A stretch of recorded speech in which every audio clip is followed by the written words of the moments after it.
الرجیم بسم اللہ الرحمن الرحیم وبہ نستعین وهو خیر معین۔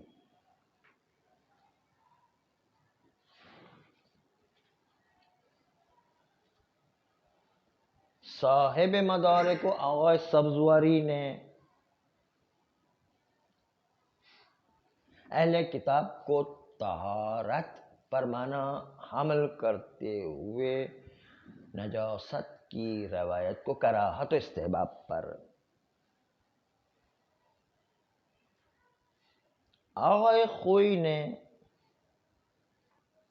جیسے کہ صاحب حدائق سے نقل کرتے ہوئے دو باتیں لکھی ہیں جس سے نجاست اہل کتاب کی ثابت ہو رہی ہے۔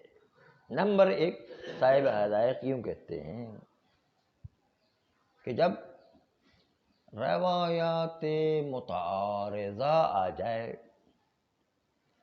تو ہمارے پاس قانون موجود ہے کہ مخالف عامہ کو لیا جائے اور مخالف کتاب خدا کو چھوڑ دیا جائے۔ تو طہارت کی روایت پہلی بات تو یہ کہ کتاب خدا کے مخالف ہے، اس لیے کہ کتاب خدا کے انما المشرکون نجس، مشرکین نجس ہے، آپ اس کو کیوں پاک مان رہے ہیں؟ پہلی بات تو یہ۔ دوسری بات یہ ہے کہ ہم نے کہا کہ مخالف عامہ والی روایت لیجیے، نجاست والی روایت مخالف عامہ والی روایت ہے، یعنی اہل کتاب کو نجس مانے مخالف عامہ، اس لیے کہ عامہ کو اہل کتاب، عامہ جو ہے وہ اہل کتاب کو پاک مانتے ہیں اور نجاست والی روایت جو ہے وہ مخالف عامہ، اس لیے مخالف عامہ والی روایت لی جائے گی۔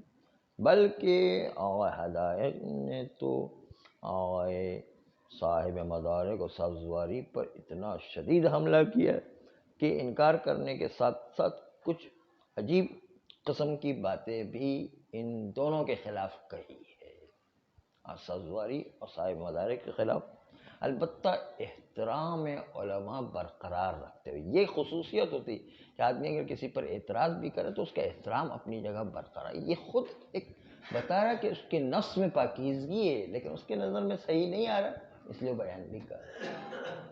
ایسے گالم گلوچ کرنا یہ ایک پست آدمی کا کام ہے، مومن کی شان نہیں کہ گالم گلوچ پر ہوتا رہے۔ ایک دفعہ امام علیہ السلام کسی صحابی کے ساتھ بہت ہی اس کے کلوز صحابی تھا، اس وقت جو ہے اس نے ایک بیچارہ حبشی تھا، اس کو ایک گالی دے دی، اس کی ماں کی گالی جب سنی امام نے تو اس نے کہا کہ تم مجھ سے دور ہو جاؤ۔ کہا کہ مجھ سے جو ہے مومن کی شان نہیں ہے کہ جو ہے کسی کو گالی دے، تم نے جو ہے کیسے گالی دے دی، اس کی ماں کو جو ہے زنا زادہ قرار دے دیا تم نے، تو یہ جو ہے ٹھیک نہیں ہے۔ پھر امام نے کبھی قطعاً اس سے ملاقات ہی نہیں کی اور اس کو قریب ہی نہیں آنے دیا۔ تو گالی اتنی خطرناک چیز ہے کہ امام علیہ السلام اس کو قریب آنے ہی نہیں دیتے ہیں، تو آپ اس سے اندازہ لگے کہ کتنا جو ہے امام کو گراں گزرتا ہے۔ یہ عام آدمی کا کام ہے، عام آدمی کو بھی مومن کی شان نہیں ہے کہ وہ اس طریقے کی زبان استعمال کرے۔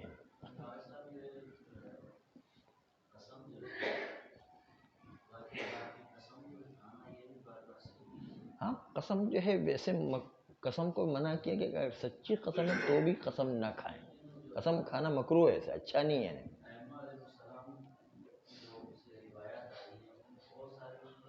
قسم ہے، قسم کھائے تو اللہ نے بھی قسم کھائی، والعصر ان الانسان لفی خسر، وہ تو ہوتا ہے جہاں ضرورت محسوس ہوتی ہے وہاں قسم ضروری ہے۔ قسم کبھی کوئی ضروری ہوتے ہیں بات کو وہ واضح کرنے کے لیے، بات کو سمجھانے کے لیے۔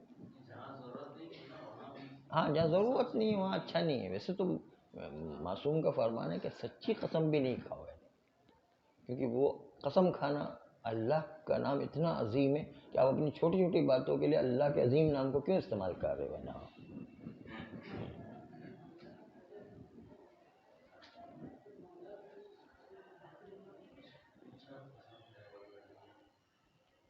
اب صاحب حدائق کا حملہ سنیں، شدید حملہ دو بزرگوار پر کر رہے ہیں، صاحب مدارک اور آغا سبزواری پر حملہ کر رہے ہیں.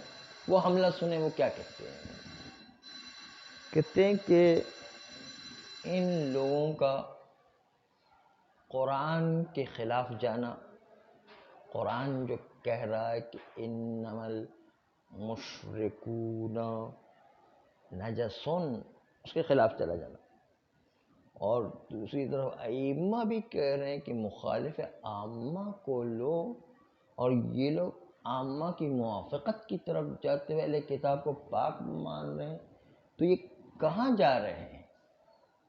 جو چیز ائمہ نے ہدایت کی تھی وہ اپنی عقلوں کے حساب سے وہ ائمہ کی بات کو چھوڑ کر، قرآن کی بات کو چھوڑ کر اہل کتاب کو پاک مان رہے ہیں.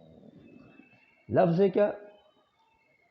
اما محدہ ائمتہم، وہ جو ائمہ نے وہ جس کو آمادہ کیا تھا اس کو چھوڑ کر الی ما احدثوہ بعقولہم، وہ جا رہے ہیں اس چیز کی طرف کہ جو اپنی عقلوں سے بنا کر کے لے کر آ رہے ہیں، کہ جو اہل کتاب کو پاک قرار دیا اور ظاہر کو نص پر حمل کیا اور ان کو ایک قاعدہ کلیہ بنا دیا ابواب فقہ میں اپنی آراء سے، بغیر کسی دلیل سنت و کتاب سے. اور یہ جرأت واضح صاحبان عقل کی نگاہ میں.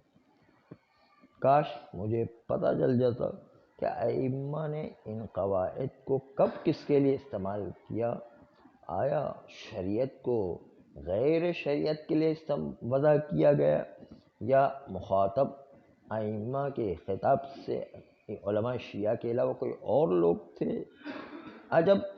عجب العجاب یہ ہے کہ فضلاء اطیاب پاکیزہ فضلاء جو ہے، انہوں نے یہ بات کیسے اختیار کی کہ اہل کتاب کو پاک مانا ہے. یہ تھا صاحب حدائق کا بیان کہ وہ ادب و تہذیب کے دائرے میں رہ کر انہوں نے آغا سبزواری اور صاحب حدائق پر، صاحب مدارک پر اعتراض کیا. صاحب حدائق نے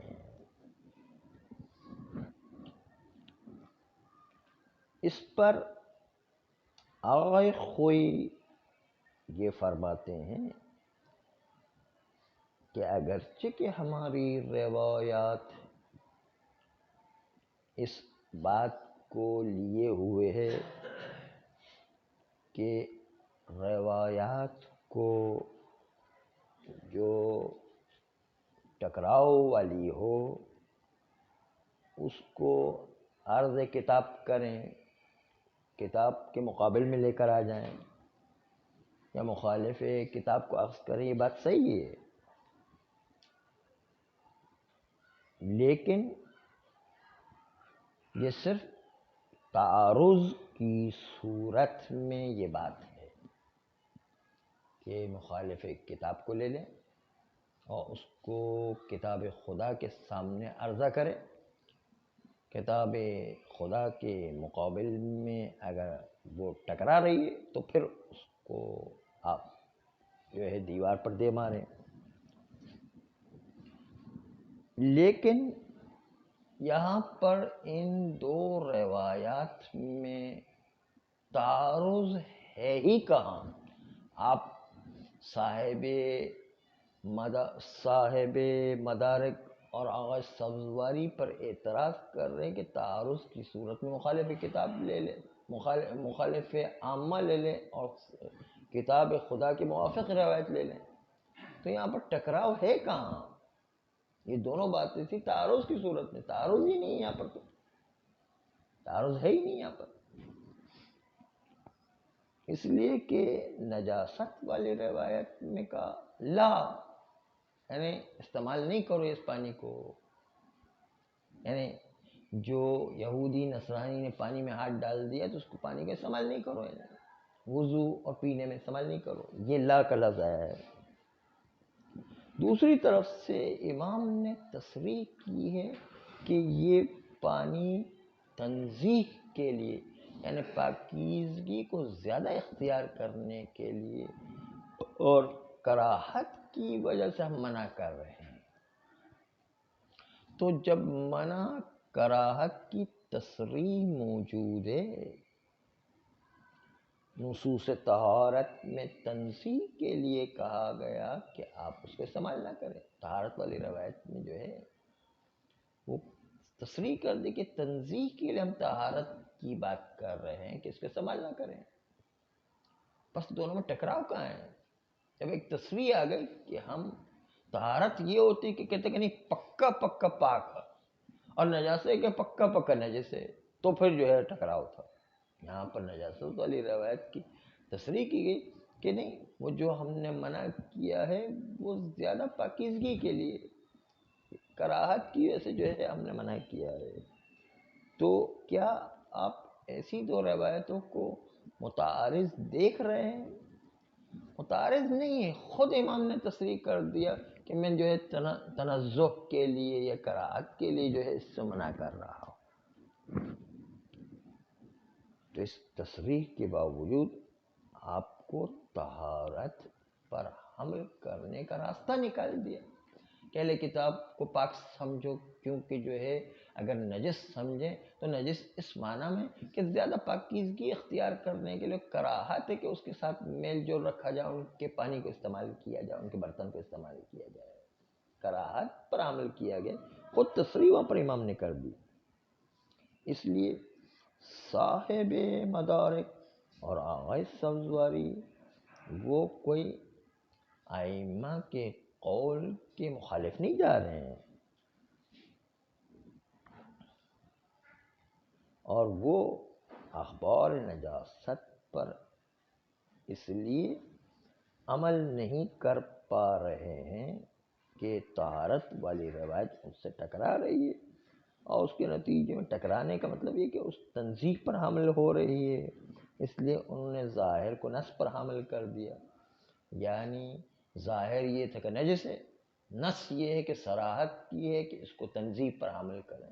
تو نص ظاہر، حمل ظاہر بر نص، یعنی نص جو ہے اس کے اوپر ظاہر کو حمل کر دیا. ظاہر یہ کہ نجاست ہے، لیکن وہاں تصریح جو موجود ہے کہ یہاں پر نجاست سے مراد تنزیہ ہے، تو ظاہر کو نص پر حمل کرنا اس میں کوئی کراہت نہیں ہے، صحیح بات ہے نہیں.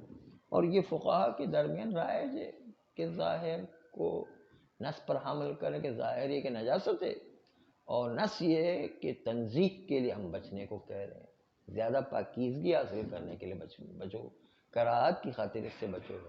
تو اس میں تو کوئی حرج نہیں ہے. نہیں تو آغائے صاحب حدائق کا غصہ اپنی جگہ پر، لیکن خود بھی وہ تمام ابواب فقہ میں اسی قانون پر عمل کرتے ہیں جس پر وہ خود ہی غصہ ہو رہے ہیں.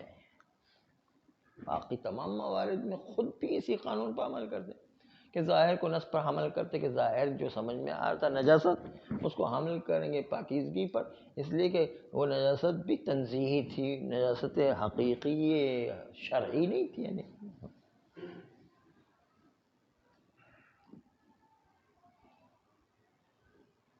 کاش مجھے پتہ چل جاتا کہ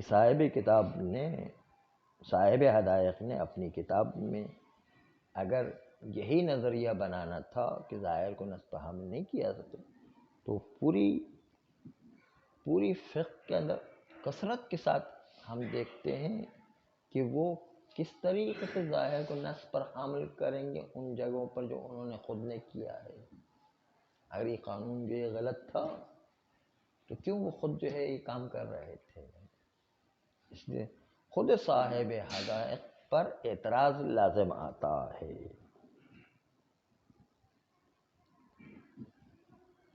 البتہ حمل اخبار طہارت اگرچہ کہ کثرت کے ساتھ طہارت کی روایت موجود ہے کہ اہل کتاب پاک ہیں، اس کو تقیہ پر حمل کرنا فی نفس ہی بعید ہے.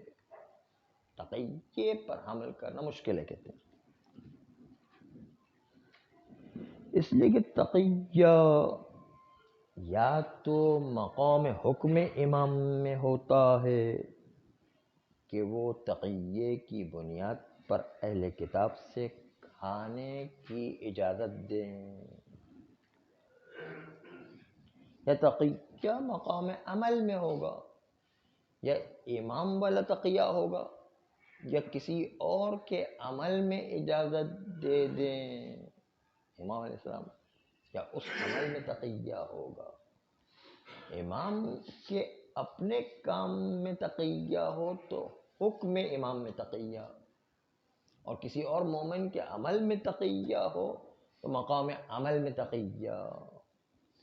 یا تو تقیہ مقام حکم امام میں ہوگا کہ امام علیہ السلام نے حکم لگایا ہوگا کہ جائز ہے اہل کتاب کے ساتھ کھانا تقیے کی بنیاد پر، یا یہ کہ مقام عمل میں ہو کہ ائمہ معصومین کہیں سوال کرنے والے کو کہ ان سائلین سے کہے کہ آپ اہل کتاب کے ساتھ طہارت والا معاملہ رکھیں، یہ مقام عمل میں دوسروں کے لیے امام نے کہا کہ آپ جو ہے طہارت والا معاملہ رکھیں، یا اس عمل کے میدان میں تقیہ ہوگا، یا امام کے اپنے حکم کرنے میں کوئی تقیہ ہو کہ اہل کتاب کے ساتھ کھانے کی اجازت ہے، کہ یہ دونوں تقیہ انتہائی بعید ہے، دونوں تقیہ غلط ہے۔ ان روایات طہارت کو تقیے پر حمل کرنا مقام حکم میں کیونکہ بعید ہے، ائمہ معصومین اپنی تمام محفلوں میں اتنی کثرت کے ساتھ طہارت کی روایتیں بیان کریں، جو لوگ ان سے بچتے تھے اس کے باوجود جو ہے امام علیہ السلام نے طہارت کی روایت ان کے سامنے پیش کی۔ یہ جو ہے خوف سے کہ نجاست کا حکم بیان کریں گے تو تقیے کے مخالف ہو جائے گا۔ یہ بعید ہے کہ اتنی ساری روایتیں طہارت کی تقیے کے عالم میں آ جائیں، اور مقام عمل میں تقیہ ہو یہ اس سے بھی زیادہ بعید ہے۔ کس طرح امام علیہ السلام طہارت کا معاملہ اہل کتاب کے ساتھ کر سکتے ہیں جبکہ ان کے ساتھ ہر وقت مخالطت، ان کے ساتھ ہر وقت سیر و سفر کرنا، ان کے ساتھ ہمیشہ بیٹھ کر کھانا کھانا، اور ان کے ساتھ جو ہے ان کے ہاتھوں سے جو ہاتھ و لباس گندے ہو جایا کرتے تھے اس کے باوجود ان کے گھروں کی طرف مراجعہ کرنا، اور اتنے سارے موارد میں جو رائج تھا ان سب موارد کے اندر امام علیہ السلام وضو و نماز و غیر وضو و نماز باقی اور اعمال کے جو پیش آیا کرتے تھے ان سب میں اتنی کثرت کے ساتھ طہارت والے احکام جاری کرنے، یہ تقیہ کا مورد ہوتا تو اکا دکا ہوتا، اتنے سارے موارد ہونا یہ بعید سے بھی ابعد ہے۔ صلی اللہ علیہ وسلم۔